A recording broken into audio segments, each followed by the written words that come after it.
best friend. Before I had a real best friend. See, I grew up with her. She was the oldest. I was the middle, my big sister.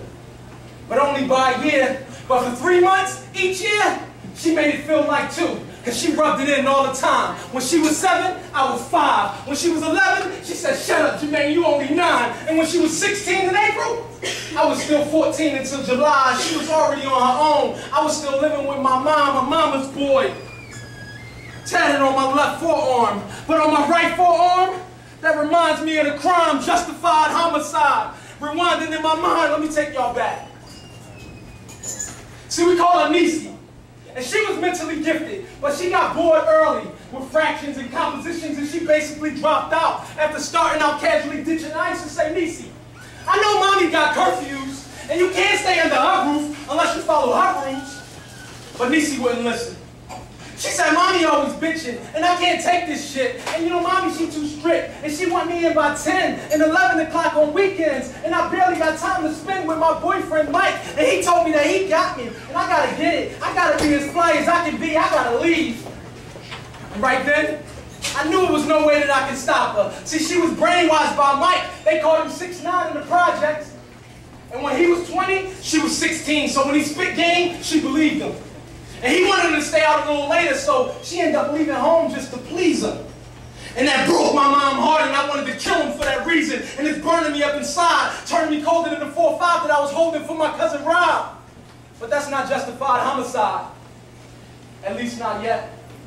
See, 6 months later, true to his word, he laced her. He kept her fly, he gave her paper, but he controlled her as if he owned her. I mean, he publicly degraded her. And my mom, she told me, Jermaine, let it be. But I felt it my duty to save her. I mean, more like a duty than a favor. See, Mike, I just wanted to free my sister, and Mike, he wanted to enslave her. And now I see why every time he came around, she switched up her behavior. I just thought he raised his voice a little to keep her in place, until I heard that he went Mike Tyson on her face, and that's the icing on the cake. And for that, he gets no waiver. For that, I'm breaking that 10 o'clock curfew. For that, I'm sneaking in the house a little later. I remember hearing rumbling inside the house when I turned the doorknob. And I didn't expect to see my mom home so early from my nighttime job. I mean, something's not right and it's apparent. She's so in tune to single parent. I mean, something's wrong and she ain't wrong. Fuck, I still had the evidence burning on my side. And I wanted to run away and hide. But before I made it to my room, I heard my mom in the kitchen crying, and that's a rarity. See, my mom, she accepted no charity. This foolish pride, I get it honestly. My mommy, she never cried. And I walked up on her. And she had both hands covering her eyes. I took both of my hands and I cried. And I said, Mommy, what's wrong? Because for a mama's boy, that's torture. And I'm holding her, standing over her. At 15, at 5'8", I'm dwarfing her. Her head in my chest and my jacket soaking up her moisture. And she pulled back and she said, Jermaine, I don't know what's going on, but I got a bad feeling earlier. And I don't know what's up with your sister, but every day I pray to the Lord for her. And I know that that's your sister. And I know that you drank at the hip with her, but these are the choices that she made. See, my mommy, she knew for months now that Nisi was being punched around. But she kept me in the dark about it. Because Nisi, she refused to walk about it. And now I'm finding out like this. No, it's too late to talk about it. He ain't have to hit her, not my sister. I mean, he split us apart like I'm Nettie and she's Celie and he missed her. While he out courting these Suge Avery, she covering her bruises up with Maybelline. She's scared, Mom. She's scared of that nigga. And I don't care how old he is. I don't care that he's bigger. I mean, he ain't got no right to hit her, not my sister. What was I supposed to do? Nothing? I always told her, if he ever puts his hands on me, I'm gonna kill that motherfucker. And I ain't bluffing. I did it to protect her because she was suffering. I'm sorry, Mommy. He always told me that I would be more like the big brother when we got older. At least I would be physically. If I go to jail and you won't visit me, you know what, I ain't sorry. Charlotte, I can't take it. I shot him point blank and I hope that he don't make it. He deserved it. I mean, I just approached him. I mean, definitely ready to have a word with him, but not convinced that I was going to murder him. The nerve of him. Smacking my sister around in public at the playground. I heard that he kicked her when she tried to get up. He told her to stay down. Like she's some type of dog. Mom, I killed for all of y'all. I mean, he twice her size. He blacked both of her eyes. And when I walked up to standing right by his side, and he said, mind your fucking business, young boy, don't get out of line. He said, mind your fucking business, don't get out of line. He must have lost his mind. I mean, he beating on my sister, and I ain't even get a chance to disrespect him, and now I feel threatened. So I pulled out that weapon in record time, a second and fast like Usain Bolt.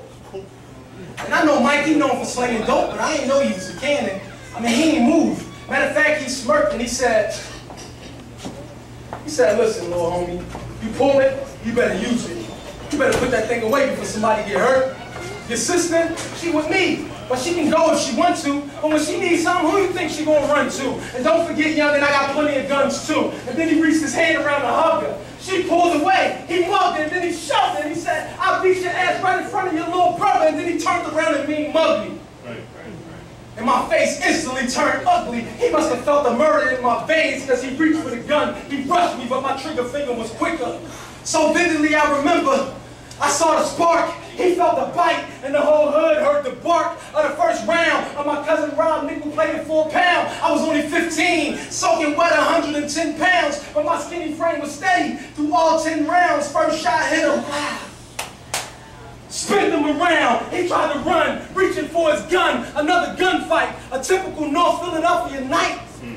But not with me, though. See, I was the street smart. I was the straight A kid. I'm the one that everybody say, yeah, he gonna make it. But not today. I ain't chasing him, and I ain't worried about him killing me. Because today, for my sister, I am Lady Liberty. And besides a slight twitch when the 4/5 kick, nothing moved but the trigger finger. And this is my first time, but I got a calm James Bond like demeanor. And this is no misdemeanor. Shot after shot, blah, blah. I had to drop, nothing could stop it. And Mikey hit the ground before he got his Glock out of his pocket. And I blacked out and I didn't hear my sister Niecy shouting, "No, Jermaine, don't kill him." But by that time out of 10, maybe 9 of mine went in him and I snapped back. Noticing the smoke first and then the hammer of the gap back. And I looked down and seen Mike bleeding and I said, fuck it, that's that. That's that. Because all I'm worried about is my sister coming home, of course. All I can do now is let the situation run its course. And she crying over him. And I grabbed her arm and I said, Niecy, come on. And she said, no, Jermaine, how could you do this? I love him and I'm pregnant with his baby. I said, come on, Niecy. How could you blame me? Have you seen your fucking face lately? I said, come on. And she said, no, even louder. And I looked down and I caught a hole in his neck, the size of a silver dollar. And I said, come on. Come on, crowds begin forming. I heard distant sirens. And I said, come on. And she holding Mike for dear life, emphatically shaking her head as her whole upper body was red. And I don't know for sure, people.